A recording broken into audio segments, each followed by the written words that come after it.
What's up, folks, and welcome to a very special edition of Scarif Live. I am your friendly neighborhood Ro from the Scarif Scuttlebutt podcast, a proud member of the Red 5 Network, as you can see here. If you're listening to the show on the podcast feed, not on YouTube, lucky you. I'm going to be expanding this discussion with our guest on the podcast version on the show and adding a new listener giveaway, a little contest at the end of the show. So, as they say on television, don't touch that dial. I guess for you young kids, you're going to have to look that up.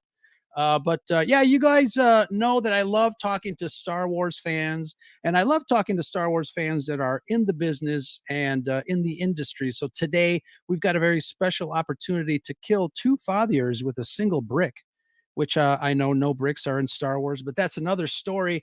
The Kenobi series has come and gone. Fans have said their piece, and once again, the fandom is divided.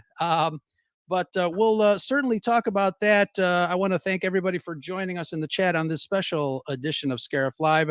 But we're going to bring out our guest. I am super excited to talk with Kai Patterson. You know him on the interwebs for the artist that kind of reworked a little show that everybody was talking about a couple of how long ago was that? Yeah, the Kai Patterson. I've been talking about the certain version of the Kenobi series that has been floating around. And I know a couple of you have downloaded it and watched it a couple of times, and I'm very excited to talk to Kai. First, let's take a little break and roll that intro while I get my notes and push a couple of buttons. We'll be right back.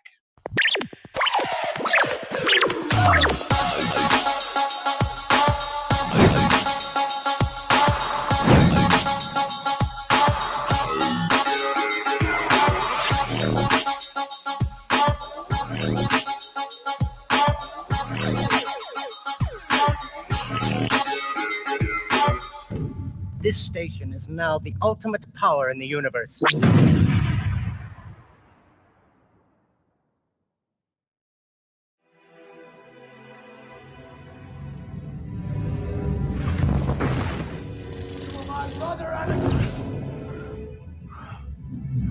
Promise me you will train the boy.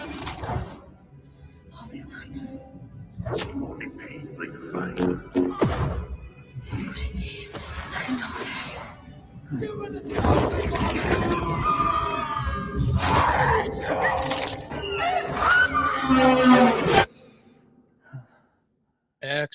Excellent. Thank you very much, guys, for hanging in there. Kai Patterson, how's it going, my friend? How are you? It's good. I'm doing good and very excited to be here. Thank you very much for taking the time to talk with me here and regale us, all the listeners and watchers of this show, with some tidbits. I'm very excited to get down to business. I'm excited too. So, yeah, before the break, I said, fans tuned in to Kenobi. We were all very excited. More Ewan McGregor, more Anakin, more baby Luke Skywalker, a couple of new shots of Tatooine. I know everybody loves to go back to Tatooine. And Riva. Who? All right. Well, we'll talk about that in a second. But imagine cutting that series down to a more manageable storyline, maybe a version that resonated a bit more with fans, according to some feedback that I was getting on Twitter when I we started talking about your version of the series. We're going to get into it because it's quite a monumental task, to say the least. The series was 6 episodes, I think it was. Yep. 6 or 8, cut down to 2.5 hours, and yeah, it's quite an undertaking. Before we get to talking specifically about the Kenobi show and your role in kind of recutting that, like I said, I love talking to professionals and Star Wars fans. I wanted to ask you, tell us what your Star Wars story is. How did you come into the Star Wars family?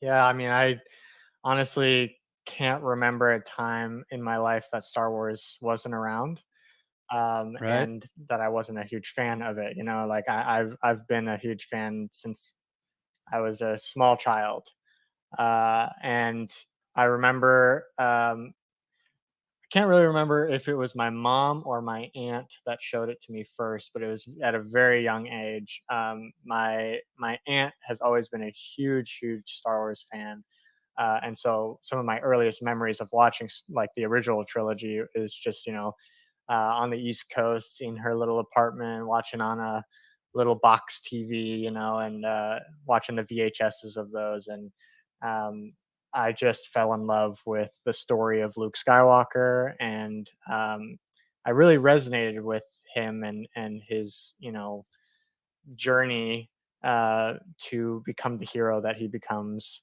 Um, and yeah, so from a very young age, I've always loved Star Wars. I think that the first movie that I saw in theaters, because I was born in '95, the first one that I saw in theaters was Attack of the Clones. And I Mhm. remember being so excited. And I know that a lot of people, they think it's probably one of the worst of the prequels. Maybe before, maybe people don't like Phantom Menace more, but I love Attack of the Clones mostly just because I think it has that nostalgia from when I was a kid, but also Sure. I mean, it was a dream come true to see so many Jedi in their prime, you know, fighting on a battlefield. I thought that was just like the one of the most amazing sequences for me.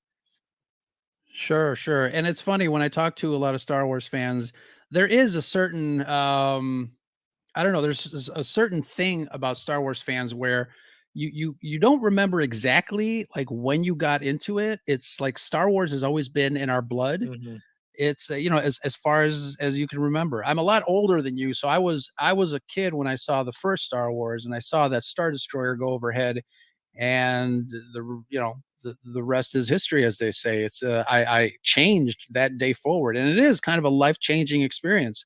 um and it's kind of cool. I mean, whether it's movies or sports or any other type of hobby, I find it interesting how that aspect of entertainment, of pop culture, really changes you, for many reasons. And obviously, there are many reasons that this type of thing changes you, but it's something that is magical. It's obviously the storytelling elements, the characters, how you relate to all of that stuff. And I find that fascinating. It's wonderful to kind of hear other people kind of have a very collective experience. And Star Wars is definitely, one of those things that, creates a family of fans. Yeah, I remember just being like, I don't know, maybe 8 or 9 or something, and like just scouring over like StarWars.com and like always making sure that I was like the most up to date with all the lore that was out and the Right. expanded universe. And I remember even the Cartoon Network micro series, the 2D Clone Wars was coming out like Right. right before Revenge of the Sith, and like I was so into that. And like I've just always been, and I grew up with two sisters, and then my little brother came along a while after that. But I just remember, who knows what my sisters would get for Christmas, but for me, it was always just Star Wars toys, and they knew, Sure. everyone knew it was just boxes and Yeah. boxes of like Star Wars toys. And since I was the only boy for a while, my mom loved to just give me all the little action figures I wanted. So I always had like giant, clone droid battles set up when I was a kid too and stuff. So Mhm. Star Wars has always Yeah. just been such a special thing for me. Yeah, I always say on the pod, if you cut me, I bleed Star Wars. So it's kind of funny. And it's even as an adult, I have friends, coworkers that if they stumble across something Star Wars related, they'll either, give it to me, or put it on my desk after a while. And it's like, I just I saw the Star Wars thing and I thought of you. Here, check it out. I've gotten a lot of really great gifts, Funkos and coffee mugs and stuff like that. It's really fantastic. People have gone to Galaxy's Edge, and I've gotten some really great. Oh, Let me see if that. There you go. The love that. Imperial Rebellion logo. on a ceramic mug. So it's really great. I mean, it's nice to be a Star Wars fan, and it's nice to be like the one, I guess Star Wars guy or gal in your group of friends, because you end up getting some really nice Yeah. presents. You mentioned that you tried to absorb as much as you could post Attack of the Clones Mhm. information and stuff like that, and that's actually it's a great follow up to my next question, because I kind of did the same after Star Wars.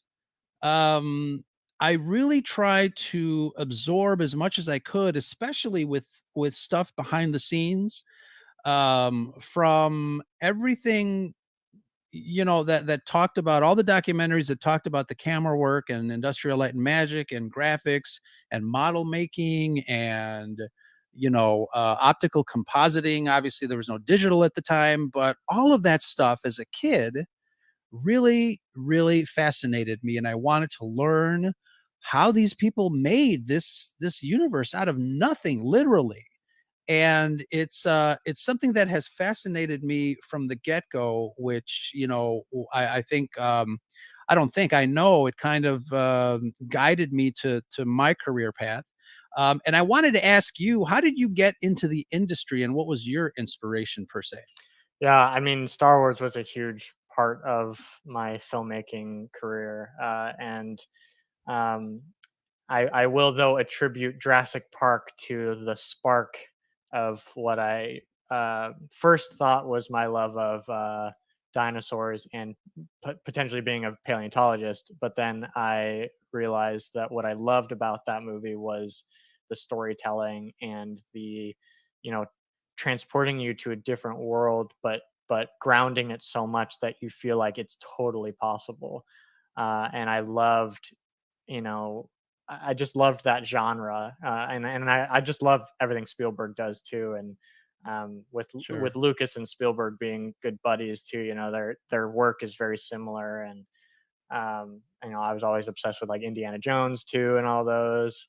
And I too would watch like everything behind the scenes. Like I would always make my mom get me like the 2 disc special editions of everything so I could watch all the Right. bonus features. And um Yeah.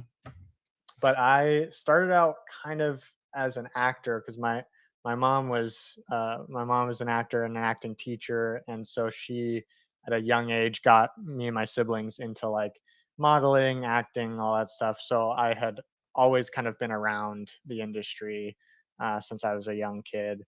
I was on the show Baywatch when I was a kid. I had a Hmm. part where I was one of the main characters' sons. It was Baywatch Hawaii, so it was like the last season, I think.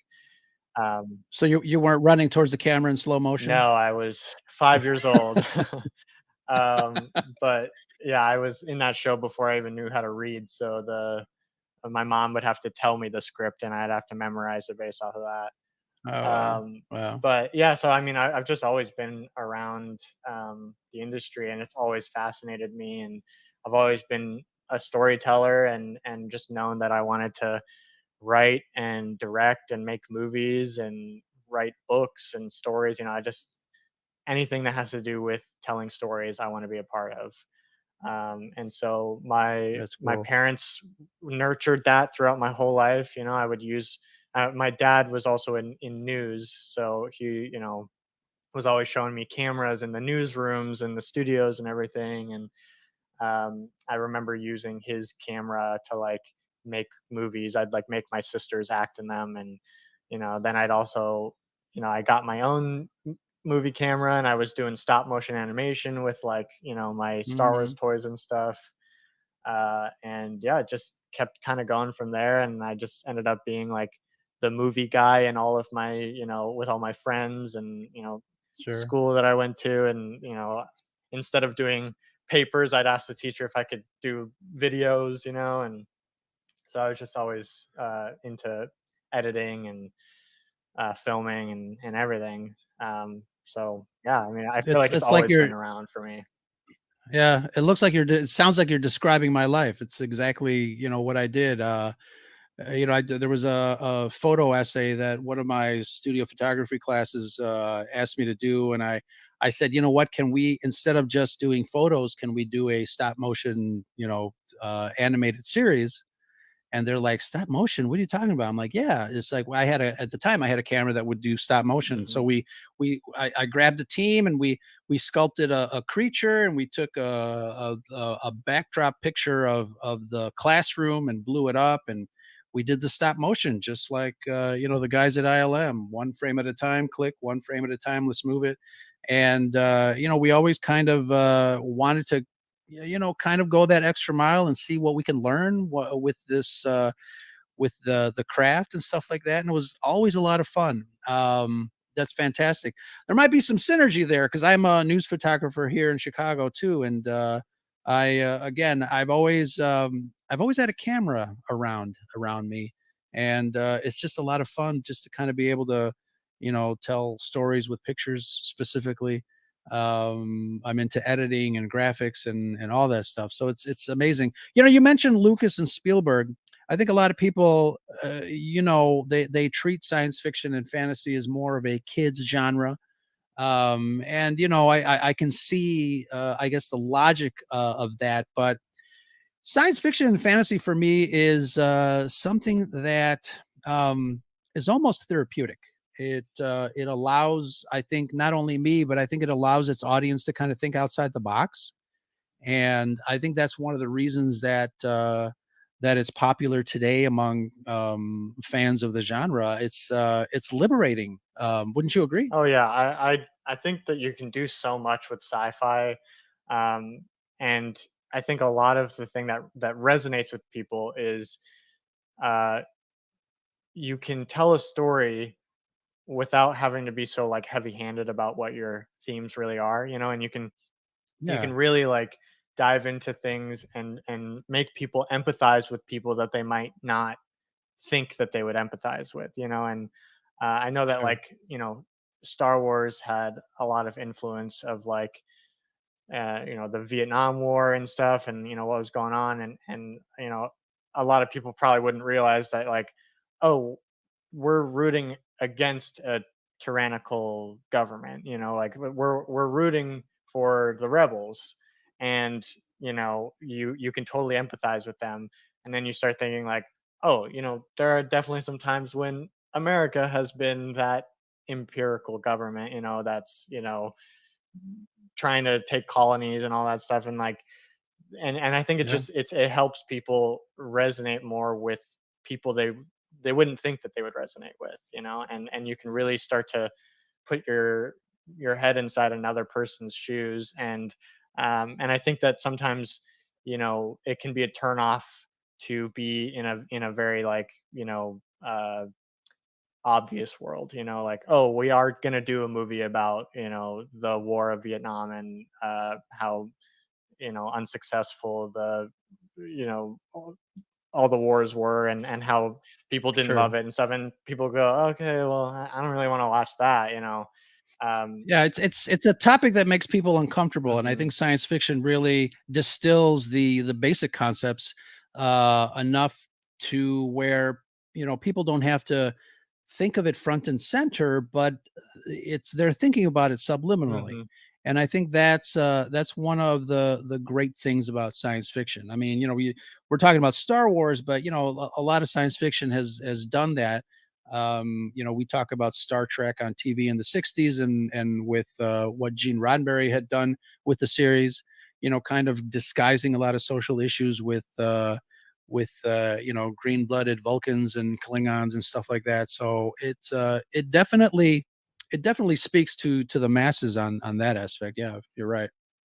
yeah, and I feel like there's a lot that can be done in terms of entertainment too, Sure. you can have such insane spectacle that goes along with your story, and that is always exciting for audiences to see something that they've never seen before, but in a very human context that like you can relate to, and so maybe you won't ever find yourself in a giant space battle, but you can Right. think of a time in your life when you feel like that's happening, and that spectacle Sure. is in your own life.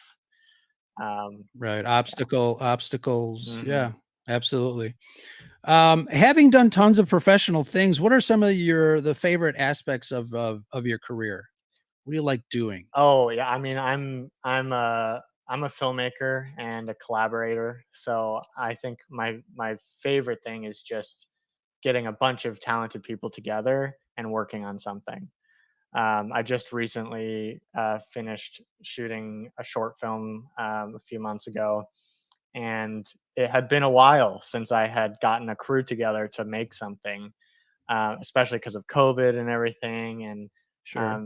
just where my career was. My career was taking me more like towards the path of visual effects and stuff, which is great and can be collaborative. But most of the time, it's me sitting here at my computer, Right. Yeah. just by myself.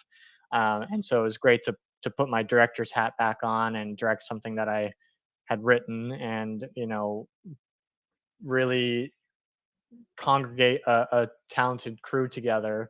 And I think the collaborative process is so much fun, and just like on my sets, I like to make sure that everyone knows that they have a voice, and no matter what position you're in, if you see something and you just want to check, if, oh, is this continuity okay, or hey, maybe if we moved a light here, it'll look better in the, I love creating an environment where people can come up with creative ideas, because I think that ultimately the end product will be so much better when there's a singular vision, but when there's multiple people adding to it. Sure. Yeah, that totally makes sense. I was on a I was on an independent film shoot in Tulsa a couple of years ago, and just working with some great people, behind the scenes. It's exhilarating. It definitely is a community type of event. I was the DP on the film, so it's just wonderful to be able to work with a lot of creative people and kind of brainstorm. And I need some lighting effects over here. What do you think? Let's try this. Let's do that. So it really is wonderful. I was going to say there's no I in filmmaking. There are, but but you know what I mean. Yeah. Yeah. So I always find it fascinating when people ask me this regarding career, having been in the news business for many years. But what would you tell yourself, a young you, about the business that you wish somebody had actually told you? Oh, that's a good question. Well, first of all, I don't believe in meddling with the past, so I would not probably talk to myself. But Yeah, don't say anything. if I Right? was Yeah. supposed to, I I think I would just emphasize to myself that, like, it is all about who you know, and um Okay. and you can be talented, but if you're not very nice to work with, you know People will know. people will, yeah. Yes. And so, not that I was ever a mean person, but I think that I could focus more on relationships, uh and building relationships than uh building up, my repertoire of, like, knowledge on film. um because especially if you're a storyteller too, relationships are what make stories. And so experiencing life and experiencing relationships is going to make your storytelling better anyways. So yeah, I think I tell myself to really sit back and, like, enjoy each moment, because it'll only make your craft better. Yeah, absolutely. You talked about networking. I think that is exactly what I would tell myself. I think in college I was so busy, um, like I said, absorbing practical information and practicing using that practical information. I didn't do any internships. I didn't, hang out with fellow, classmates. I did my work. I studied. I did this thing, and then that was it. And that was one thing that I wish I could change if I went back in time to kind of rehash and redo. I was lucky enough that the one, well, this is funny because the one networking thing that I did do, I was very good friends with the dean at the film office at the college here in Chicago. And when somebody called him to ask if he knew of a camera person that spoke Spanish for a job, my name was the first name on his list. So networking definitely helps. Absolutely. Go ahead and hone your skill, but I think networking is very important. Yeah, that's very cool.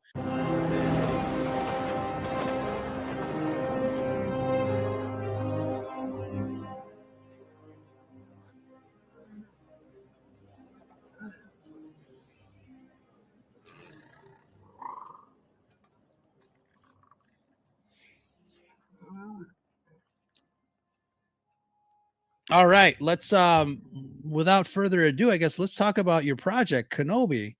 Having watched your cut recently of the Kenobi show, or shall we call it the Kenobi movie that you did, 2.5 hours, what were some of your concerns starting this project?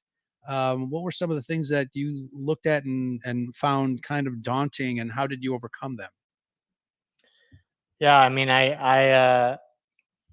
I didn't set out to make a movie or even share it with people really. It just stemmed from my fiance and I would watch each episode as they came out, and for the most part, I liked it, but there were a lot of little things that I was just like, I know that it can be different. Like I know that, especially as a professional editor, I know the power of editing, and I know like I could see moments where I was like, I could edit that entire part out and it wouldn't change the trajectory of the story. Mhm. And so I I was just thinking about it for a long time. I was like, I just wonder what I could do. And I had seen other people do fan edits before. Like I saw Ivan Ortega's cut of The Last Jedi and stuff, and I had followed him. So I knew that like it was something that people did. Um, but then I just was like, but I don't know what I would fully do. I just knew that I wanted to give it a try.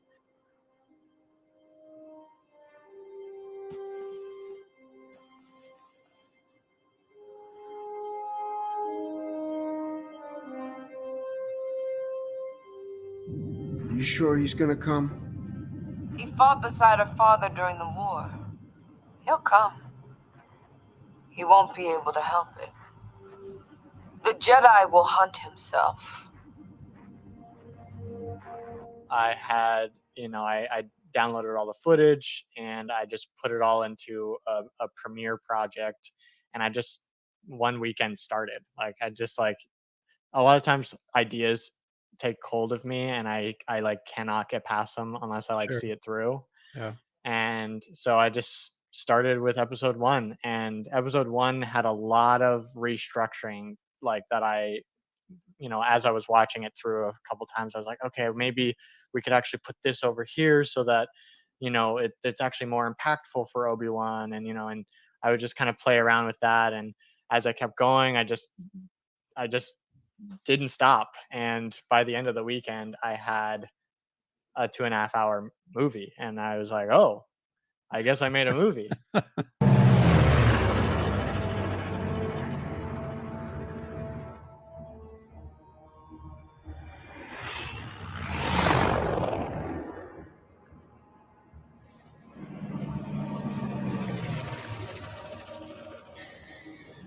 And I think that the biggest thing that made me even start this project was the last episode when we were cutting between Riva on Tatooine and the big battle between Obi-Wan and Vader, and it just was grueling to me. I was like, I I don't care enough about this Riva character to make it interesting enough to keep watching that part of the story unfold, as well as like I'm tired of these lightsabers not being fatal anymore too, because it's Right. just like it makes it so like okay, well, what's the point of a lightsaber then? Like it's Right. supposed to be a deadly weapon and very dangerous, and only Jedi are supposed to be able to use them because of how dangerous they are. But of course, now it's like, oh, you get stabbed and you can survive twice throughout your lifetime. Sure. Um, Just a flesh wound. yeah. Um, and also, I just felt like Riva's character didn't need a redemption. She her story was interesting enough as is, and just a failed revenge arc is just as interesting to me.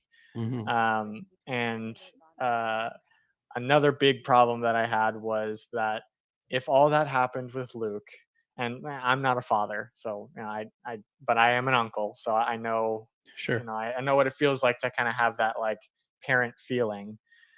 If all that happened on Tatooine, and I knew that I was trying to save Luke Skywalker from ever being found out, I would have moved away from Tatooine the Right. moment an Inquisitor came Sure. and started, Poking around. looking around and Yeah. and even coming to my house, Yeah. and then like I could see them maybe staying around if Riva had been killed by Owen or Beru, Mhm. and like then we know that no one else in the galaxy knows that Luke is on Tatooine. Right. But with her surviving at the end, like even though I guess she's a good character now there is somebody out in the universe That that knows. knows Right. exactly where Luke Skywalker is. Yeah. And so it just didn't make sense to me in canon why they would stay.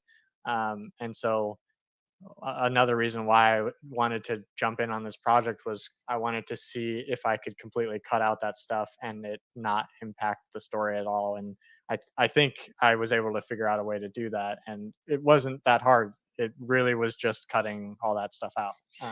Yeah. And it's funny because I told you I watched the project twice, and I totally forgot that Riva was on Tatooine chasing Luke and Uncle Owen and stuff like that. And your cut seems to be very refreshing in that aspect because it does. I've got a question from a follower later on. I'll ask you, but it does kind of seem to trim the fat per se, um, because I don't know. To me, it just seemed to flow a little better. It was more exciting, and one of the things that I maintain about the Kenobi series, there were some really great parts, but I think a lot of fans tuned in to see, Obi-Wan and Anakin and the story within that relationship because that was a relationship that was so tied to the prequels, and a lot of people obviously grew up with the prequels and love those characters. I mean, original fans also love those characters. And Ewan McGregor made Obi-Wan his own in the prequels, which caused older fans to really respect the actor. And there's something about that combination in the prequels that really resonated with a lot of fans cross generations there. So I think the fact that Riva was introduced into the Kenobi series, for me, kind of watered down the relationship that I tuned in to watch. Having seen your cut, I guess twice now, um, it's interesting to me that I totally just um, spaced out and forgot that that sequence even existed at the end because really it didn't really need to be there. I'm going to ask you something that kind of goes along with that. Some folks might balk at your version of Kenobi, saying that why did he do it? It's just hateful rhetoric, et cetera, et cetera. Riva is great. Why did he cut it out? All the stuff. Um, and I think it might be maybe a misunderstanding as far as where that motivation comes from, because obviously talking to you and knowing the impetus of why you did it, it doesn't come from that spot. And I think it might be a misunderstanding. But what would you tell people that would say, that you shouldn't have done that? You should have just left the project as is. Yeah, I mean, I have gotten plenty of people saying that to me, even in my own personal life, Okay. family members being like, "You shouldn't have uh, done Really? that to somebody else's art," and Wow. I understand. I really Yeah. do understand. Like, um, I think Star Wars is a little bit different at this point because it's no longer one man's vision, and it's now kind of entered into a collective uh, project because Disney obviously bought the rights to it, and fans are also influencing what Disney creates as well. Like the reason why we have the sequel trilogy the way it is directly because of what fans had talked about in feedback of each movie. First of all, I don't think they should have ever gone into a sequel trilogy of Star Wars not knowing all three stories. So right off the bat, bad idea. But you can tell with each movie they change things based on the fans' reactions to things. Sure. So I feel like at this point, Star Wars is very much like it is unfortunately kind of in this weird place where it's like it's up for grabs for people, and everyone has such an intense relationship with Star Wars that everyone thinks that they know best, uh, and that's not my Luke Skywalker, or that's not how my Star Wars goes, and there is a sense of entitlement for sure that has kind of sprung up and muddied the waters of Star Wars a little bit.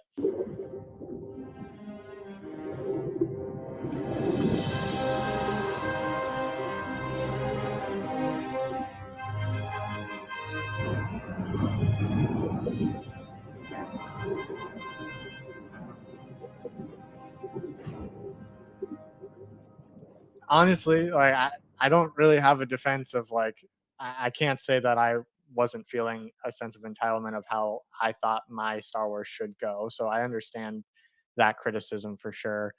Um, I think just as a storyteller, there were things that I wanted to see differently in the Obi-Wan series. Um, and honestly, it wasn't even that I like thought that I knew better, and I know that I started off my very first TikTok announcing the project that like Obi-Wan Kenobi should have been a movie, and I have proof. And I know a lot of people are like, "No, you have an opinion." I'm like, "Yeah, it's just supposed to be like a little hook for the Right. video." But Right. um, I do hope that people know that I had the privilege of having a singular vision for the story.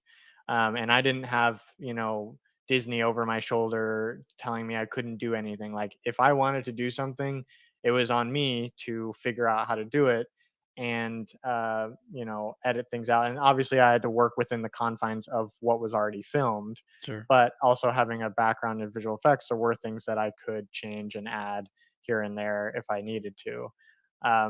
But like I really do want to like I can't stress this enough. Like I had extreme privilege in the fact that I could do what I wanted with the story. And this project was never for like I wasn't saying this is a better version of Kenobi objectively. This is Yeah. like my own interpretation of how the story could go, and it has resonated with a lot of people, and a lot of Sure. people have reached out to me and are very appreciative of the work that I did, and that makes me very excited just about people enjoying something that I've worked on, Sure. and also that like I am somehow maybe a little blip in Star Wars history, which is incredible because I am such a huge fan that I just Sure. like, I always hoped that I'd work on something Star Wars in the future. But if this is the only little bit of Star Wars I work on, will be a happy man because it's already impacted my life so much. Sure. And getting back to, and I've had discussions on social media about fan ownership and I guess our interpretation of or even the question, does Star Wars owe me anything? And I think for the most part, I as a fan, I can say Star Wars doesn't owe me anything, but I think Star Wars in general has a responsibility to fans, to create a product that is good, for lack of a better word. And I think the biggest reasons I feel that way is, I mean, if you take a look at my background, I've invested a lot of money into Star Wars, and a lot of fans have invested, hard-earned Republic credits, damn it, on the franchise. And do we have a sense of ownership to the franchise? I would say yes.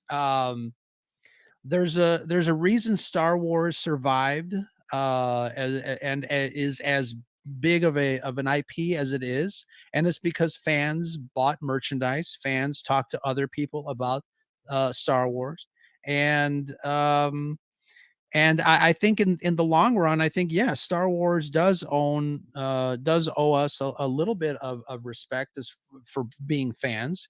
You can't survive this long without the fans, because the fans are basically what keeps it alive. Um, but you talked earlier about certain things that could have gone one way, depending on your edits.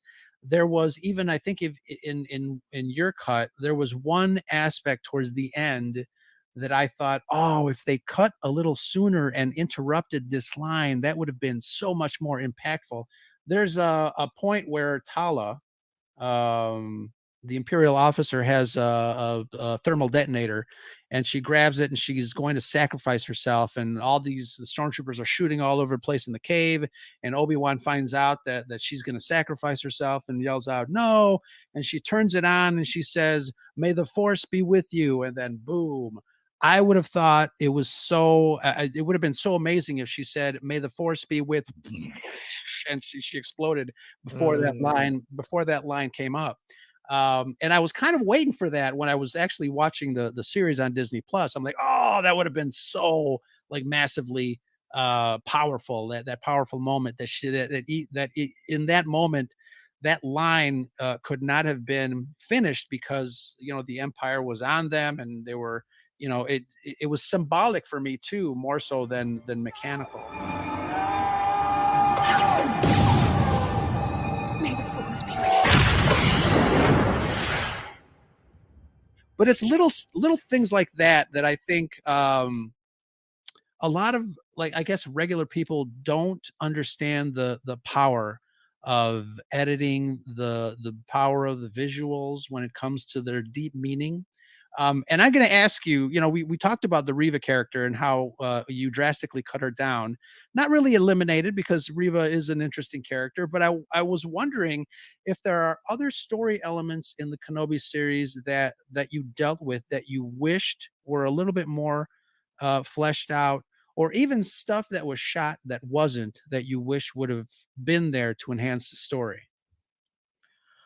Oh yeah, I I mean, if I could have written the series differently, like, it wouldn't look anything like how the show or my movie ended up looking. Um, but I think one of my biggest gripes is with, and this is more of, I guess, like almost a Disney era problem of Star Wars battles, lightsaber battles in particular. I just felt like the most interesting part of a lightsaber battle is the obviously the relationship between who is battling each other, but also the setting and how the setting creates obstacles for the characters. In Empire Strikes Back, we have Cloud City and kind of this dark environment that's easy to kind of get lost in, and there's many hallways, and there's, first of all, something very cinematic about it. The lighting is beautiful, the contrast between the characters and the lightsabers, it looks Mm. great. um, but also that setting itself is interesting because of the obstacles that Vader and Luke face, and the same thing with the throne room in Return of the Jedi too. There's times when we cut back and Luke's hiding behind something and Vader's looking, and like something that I feel like Disney era hasn't done well is create a setting that feels uh exciting to watch our characters go through this obstacle while they battle. Like Mustafar is one of those where, like, not only is this relationship between the characters so interesting that you're invested from the get-go, but also the setting of this lava planet. Every turn is danger, every moment something, the stakes get higher. And in the end of Kenobi, I just felt like we were in this flat environment with a bunch of spikes, and that was it. And I know that from the behind the scenes, I know Deborah Chow had talked about how it was important that there was an environment where none of the characters could get the high ground, and I know that that's a very like uh, Anakin Obi-Wan specific thing, but I honestly think that idea hindered the battle itself, because I think that we just needed a much more interesting setting for a battle like Obi-Wan versus Vader. I think any other planet than like a flat planet with spikes all through the ground, like that just was not very interesting to me. And I think if I had been able to reshoot anything, it would have been that final battle, and I would have picked somewhere much more interesting.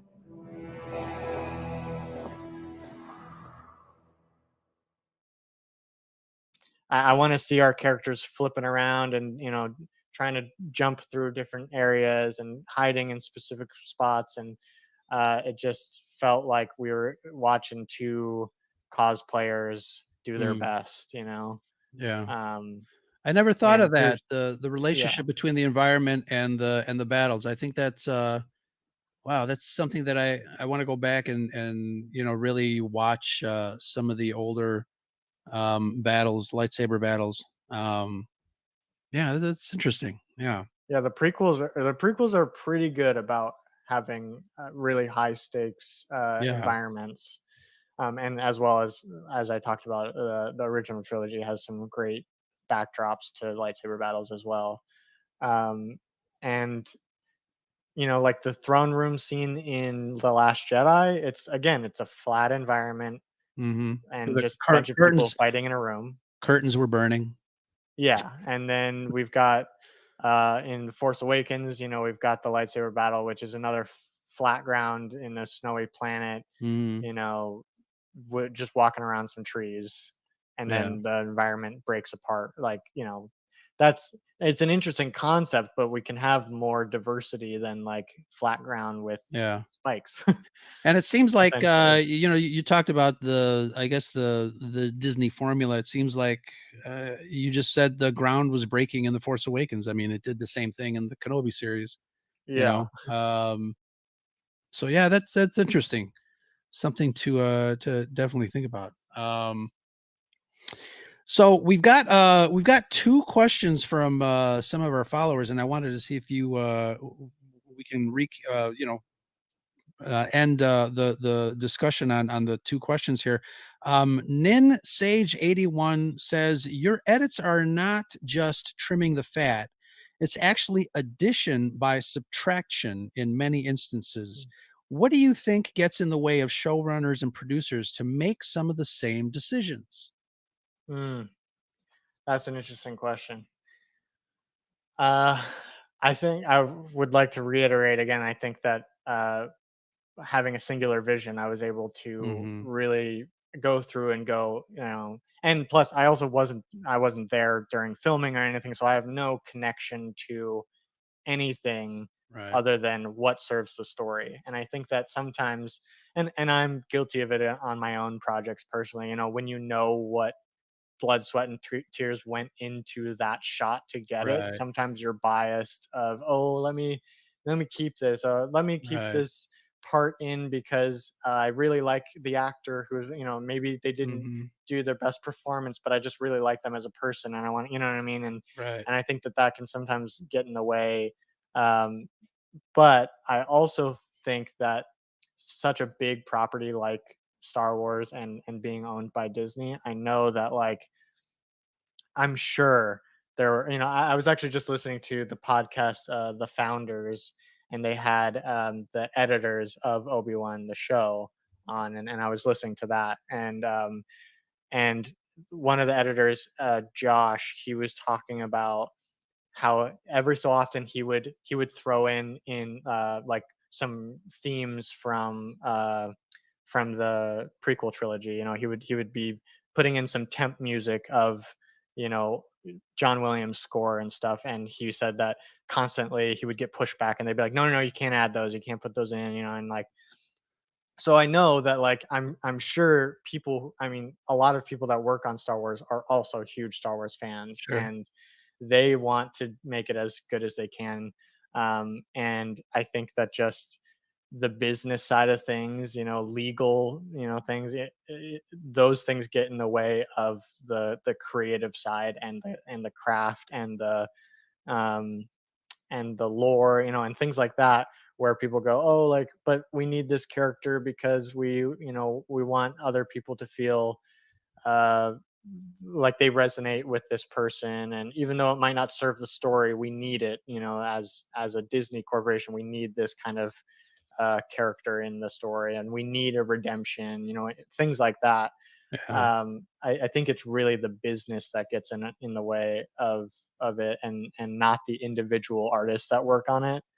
Because I truly believe that every person that was involved in that show was obviously trying their best and doing what they Sure. could do within the confines of what they were given.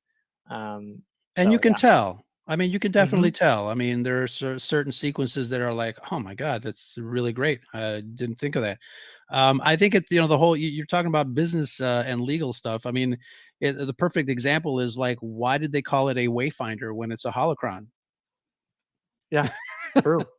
Um, so yeah, I mean, a lot of people don't realize that sometimes it's just as simple as, we just can't go there because we don't, we can't.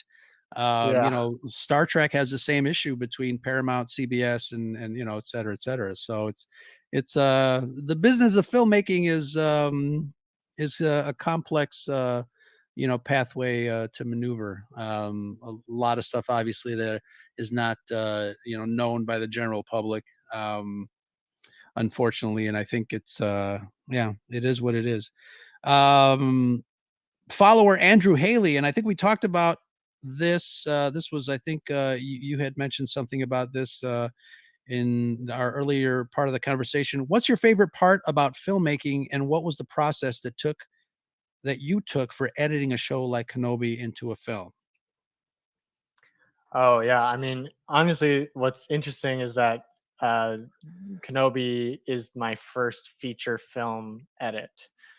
So in general, I was learning a lot about editing a feature film. Mm, I think the longest project that I'd edited was I have a short film on YouTube called Red Mission, and it's about some astronauts that go to Mars, and has some very like 2001: A Space Odyssey vibes. And that one was about 25 minutes, and I think that's my longest short film so far. And so, a 2.5 hour movie was quite a daunting task, uh, especially because I think the show, even though it was 6 episodes, they're like not an hour long, and like minus the intros and stuff. I think total it's probably about 4.5 hours of mm. content. So I cut out 2 hours of the show, um, and I guess I'm answering the second part of the question first. No, that's okay. Um, but I I I just remember going through all, like, as I would go through each time, I'd learn something new about, this was also the first time I'd ever worked with 5.1 surround sound audio, and that was crazy too. I had to learn a whole process, especially because there were times when I wanted to add my own music, or I wanted to add, a different cut, and so I'd have to isolate the audio and cut out the background noise and stuff. And so adding that back in after I'd cut it out, I had to learn about that. And it was just a really great learning experience for me, especially because you know doing so many drafts. I would show my fiance. She's the only one that would see the things that I didn't release to the public, and Mm, um, I remember doing my first screening with her, and there were still like visual effect shots that I hadn't changed. Like in my version, Benny Safdie's character gets decapitated instead of in the original where he's just hung up. But like in my original cut, I like hadn't done that yet, so I was like, okay, and his head will be gone soon. She's like, I get it, I get it. um, but just showing that movie to her too, and she one is a huge Star Wars fan, and she's a great artist too, so I respect her opinion. And there were a few changes that I made based on her comments. Like Mm. there were some times when, like, because in my head I'm like, okay, I want to get things moving, let's go, let's go, let's go with the story.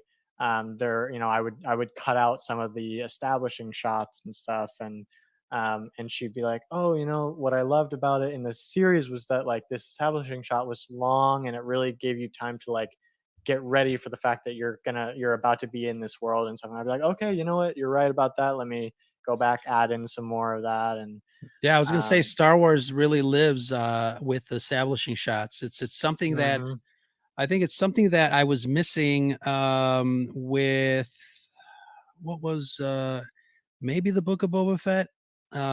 mm, There was, but there was definitely some things that I remember talking to some buddies of mine that it just for some reason it just didn't seem cinematic enough.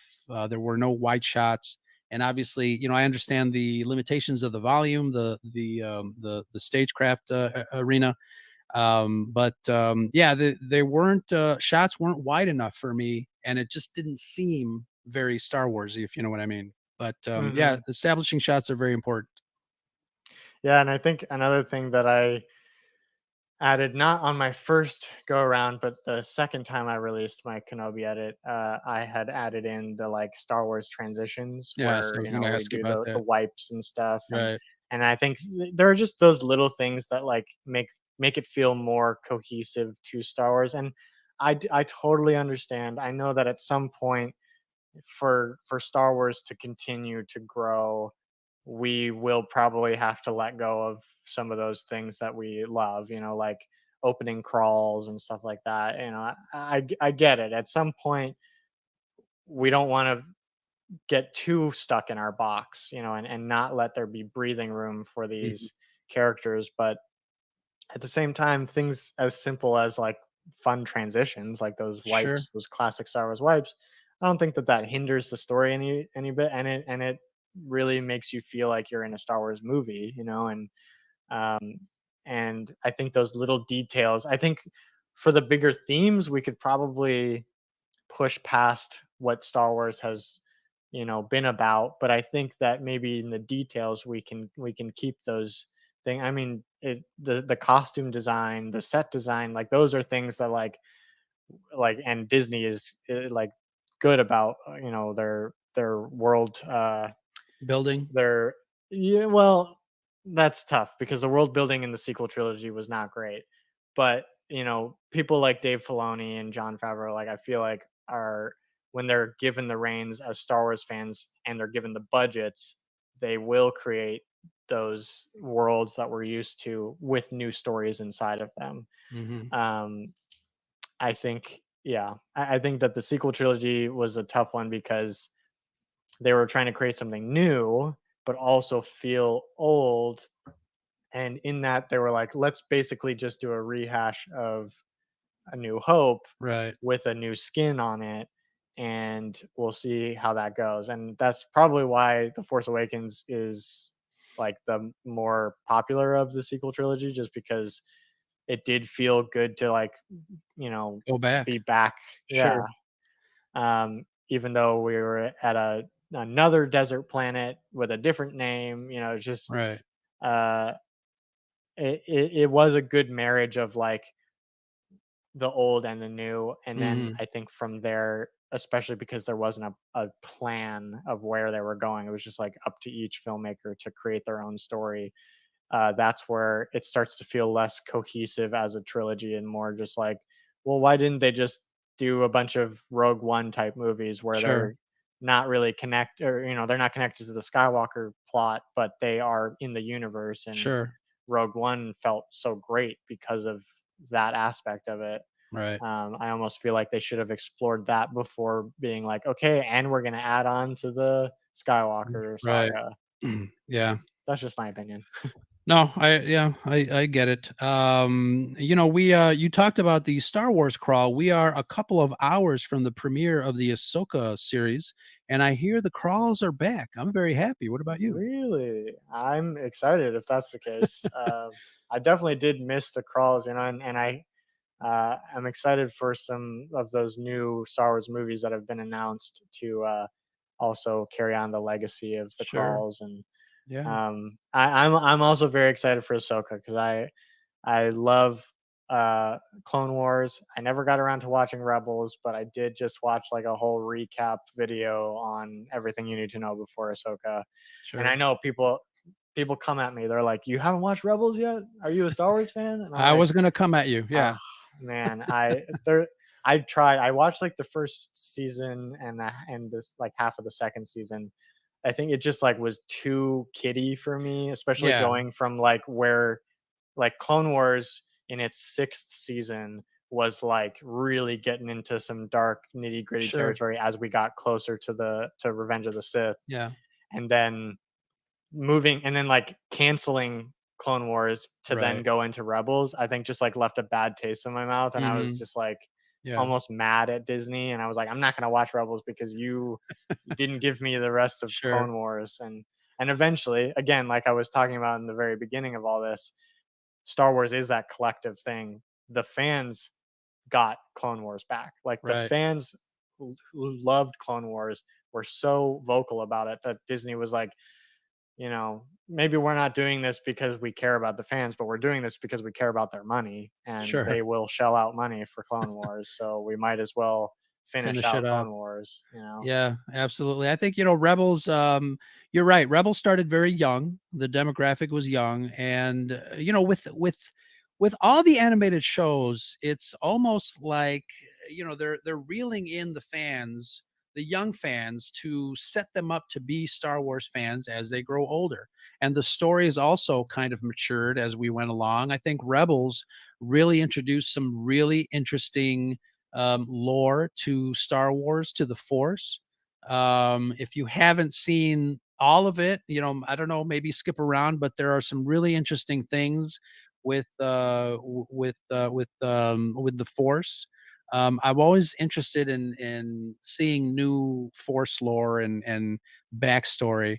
Obviously, there's some controversial items in there, the world between worlds and time travel and all that stuff, which may or may not be traditional time travel, but we'll see how that kind of pans out. But yeah, Rebels is a good show. I watched it with my son throughout its run, and really enjoyed it. I know a lot of people are saying that Ahsoka is basically the next season of Rebels, which I don't have a problem with that. So yeah, absolutely looking forward to it. One last question, and I will let you go. But what was your favorite part of the Kenobi series, whether it was included in your cut or not, and why? Maybe this is too general. So as I answer this, I'll try to think of something more specific. But I am a huge fan of Ewan McGregor, and Okay. just seeing him back in the Obi-Wan role Yeah. was so exciting. And um And the fact that he kept it a secret for so many years, yeah, you know? that's pretty amazing. Yeah. I think if I wanted to get more specific, it would really just be the reunion of Hayden and Ewan McGregor on a project. And I Yeah. just think that their interaction in this series, especially at the end, when they're having a conversation when half of Vader's mask has come off. Anakin's gone. I'm what remains. That was just some really powerful stuff, and it was fun to see the two of them in a movie where or in a show directed by someone other than George Lucas, because as much as I love Lucas, I think that sometimes his concept of a world can get in the way of the nuances of an acting performance. because I think he's very like large. You know, he has a big idea and a big world in his head, and he has this whole idea of what's going on. Um, but I think that in the Kenobi show, especially being several parts, we were able to really kind of slow down in some key moments and experience the raw emotion that these stories have, because I feel like if I had done Revenge of the Sith differently, I would have like really honed in on the emotion of that story, because it's a tragic story, Yeah. and you go through most of it just like on the edge of your seat of what's going to happen next without really being able to like fully digest the tragedy of it, and um of course you and Hayden had great performances in Revenge of the Sure. Sith, but I felt like in this series they had a little bit more room to like explore their characters, and so that was just really really exciting to see on screen. Absolutely. Yeah. As you can tell from behind me, I am a big fan of Darth Vader. I'm always nervous to see Darth Vader in some new Disney project because I don't want them to screw things up. But I think they did a really good job with Vader in the Kenobi series. Mhm. From your big appearance in the village when he's walking down the village and snapping people's necks. I'm like, wow, Yeah. Disney went there. That's really cool. Yeah. So yeah, absolutely. There's a lot to love about Star Wars nowadays. I know people are sometimes clamoring that the IP is dead, but nothing could be farther from the truth. But Kai, thank you so much for making time to talk to me and talk to about your Obi-Wan Kenobi re-edit, the Patterson cut. I hope you had fun. Oh, I had a great time, and I'm just so happy that I got to talk about this. So thank you so much for having me on. Absolutely. If you are not familiar with the Patterson cut and you made it this far, what is your problem? Please, look for it or DM me. I've got all the links that will be able to you'll be able to download it. It's not made public, obviously, for obvious reasons, but it is definitely something that is worth watching to keep that Kenobi excitement alive. I've told several people and I've gotten some great feedback on it. So again, Kai, thank you so much for doing what you do, and may the force be with you. And always with you. Thank you so much. Where can people find you to say hello there? You can find me at Kai Patterson Films anywhere except for X, or Twitter is Yeah, I'm not calling it X. yeah, Twitter, Kai Patterson cut, because films wouldn't fit. They wouldn't fit that on the handle. So, Oh, but pretty much everywhere else it's Kai Patterson Films, and also you can find pretty much anything about my work or my social media through my website, kaipattersonfilms.com. excellent, excellent. Thank you so much again, Kai. Yeah, that is it. The Kenobi series. And if you're listening to this on the podcast, right after a few messages, I'm going to be giving away some cool Scarif swag. So please look for that. But until next time, this is Ro from the Scarif Scuttlebutt podcast. You can find the rest of the Red 5 Network podcast at bio.link/Red5. That's the number 5. We are part of a large conglomerate of content creators. You'll find something for everyone there. Until next time, this is Ro, and that's the Scuttlebutt.